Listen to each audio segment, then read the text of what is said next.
Hi guys, welcome to my YouTube channel. So ngayon may panibago po tayong video, may panibago po akong i-share sa inyo na video guys.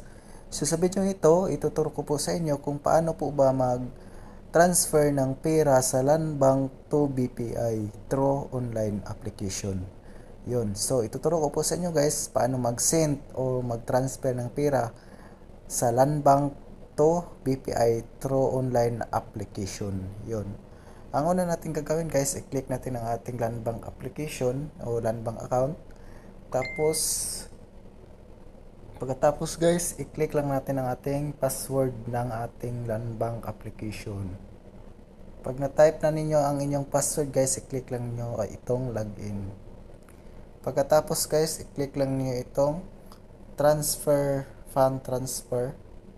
Click yan. Tapos i-click lang natin itong fund transfer.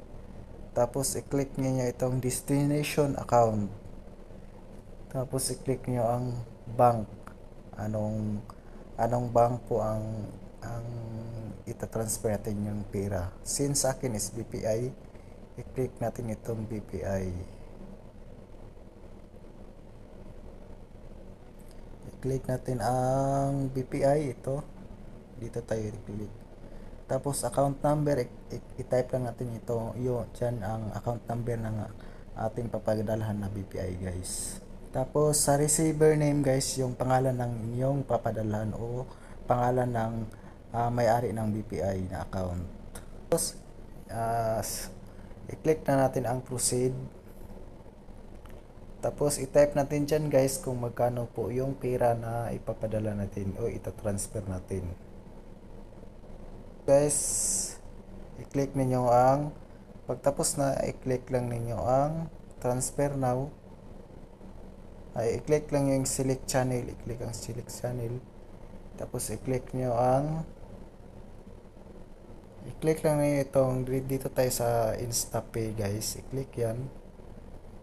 Tapos receiver mobile number, i-click yan, i-click ito. Tapos ilagay lang natin ang receiver mobile number, i-click diyan. Pero optional na po 'yan guys kung lagyan niyo, hindi. Sa akin is lagyan ko na lang po. So click natin. Tapos i-click natin ang transfer now. So i-double check lang ninyo guys yung bank account number at yung amount. So sa akin i-check ko po.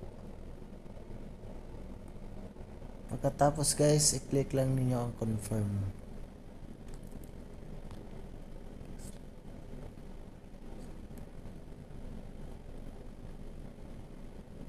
Pagkatapos guys, hintay lang kayo ng one-time password.